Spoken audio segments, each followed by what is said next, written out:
NATO's Marines have landed, this time in the Arctic Circle, where the nights are long and the cold never quits. Their mission, to push back a simulated attack on Norway and prove their ability to keep our people safe by defending every inch of Allied soil. But as these Marines are about to find out, the Arctic is unlike anywhere else in NATO, and it will push them to their limits.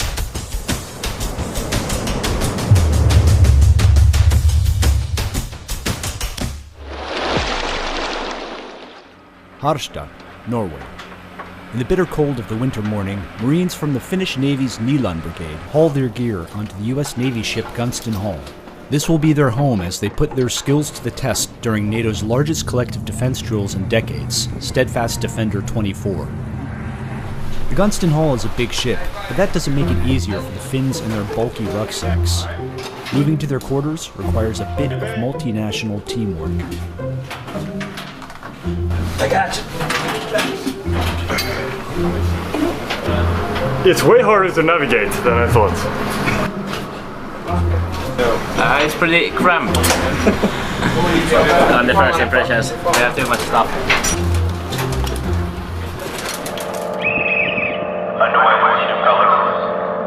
Anchors away.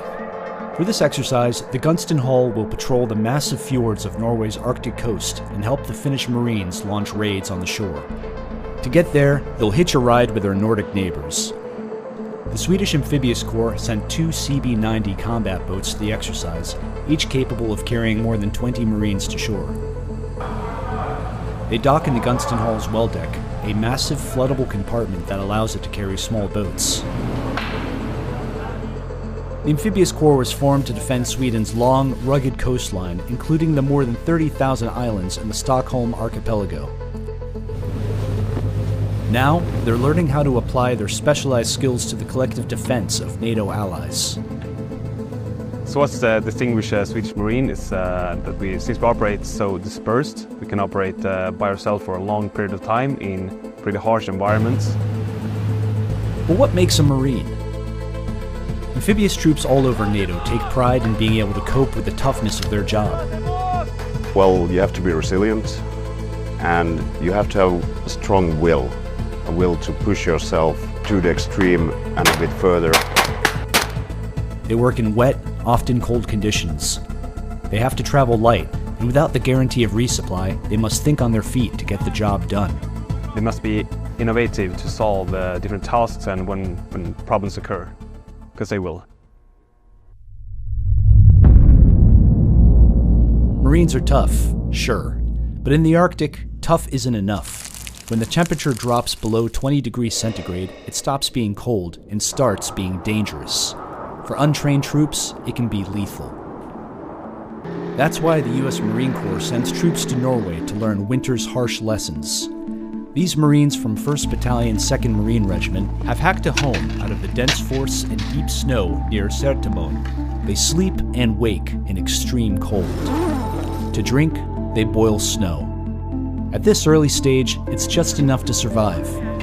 But later, they'll need to learn how to not just survive, but fight and win in these brutal conditions.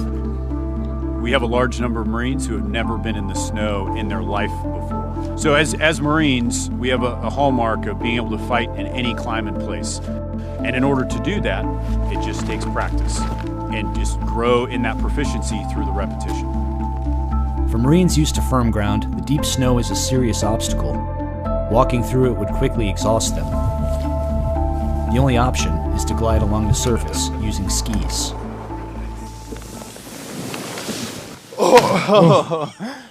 Easier said than done, perhaps. The falling's all part of it. Just learning the right ways to fall and then the best ways to get back up after you fall is very important. Hard part about being in the Marine Corps and skiing is you have to ski with the main pack and your weapon. So teaching the guys now the basics without all that helps just the building block approach. They're picking up very fast, and I'm really happy with what I'm seeing. Out here, the Marines need a reliable source of food, fuel, and ammunition. Getting it to them, though, can be a struggle. What we're seeing right here is the offloading of a resupply that comes in every couple of days. So that's the biggest challenge is just the sheer amount of logistics that's required to sustain. Everything gets doubled out here and it's significantly more complex. The cold exhausts not just the body, but the mind as well. Eventually, your willpower breaks down, despair creeps in, and thoughts turn from accomplishing the mission to saving yourself while you still can. The Marines call this going internal. To stop this from happening, they rely on their greatest resource, each other. At least for us, we just kind of joke around with each other, kind of poke and prod with each other, share stories, and the spirit's up and the motivation, can't let anyone break off. In the Marine Corps, have you ever done anything this hard? No, not really. I personally think this is my hardest training op I've ever done. No.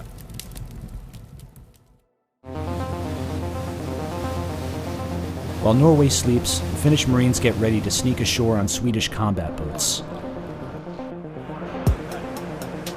Far from the theatrics of Hollywood, modern amphibious operations often rely on speed and stealth to succeed. That's where the Swedish Marines come in.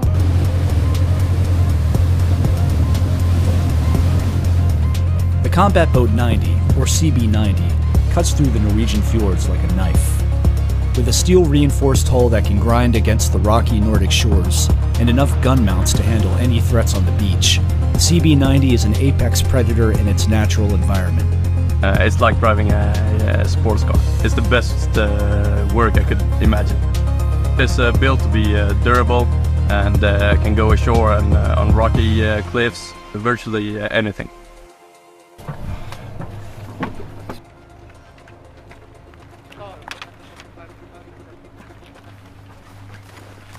So how was the ride? What? How was the ride? It was good.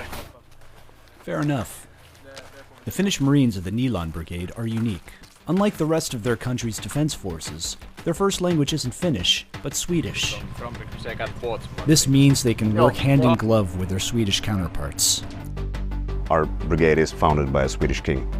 A Swedish company can come to Finland, report into the battalion commander, and 3 hours from that they can do a combined mission already. Together, the Marines must trek through the hilly terrain to scout out a helicopter landing zone. The forest is dense and the ground is steep. It's slow going, even for expert skiers like the Finnish Marines. The thing about Finns is we all more or less grew up on skis, but yeah, I'm a bit scared to climb the biggest hills here because it's quite different from Finland. Finland is very flat, so. With the landing zone secured, it's time to kick off a uniquely NATO operation. An Italian helicopter lifts a Finnish snowmobile off an American warship and carries it to a clearing in Norway.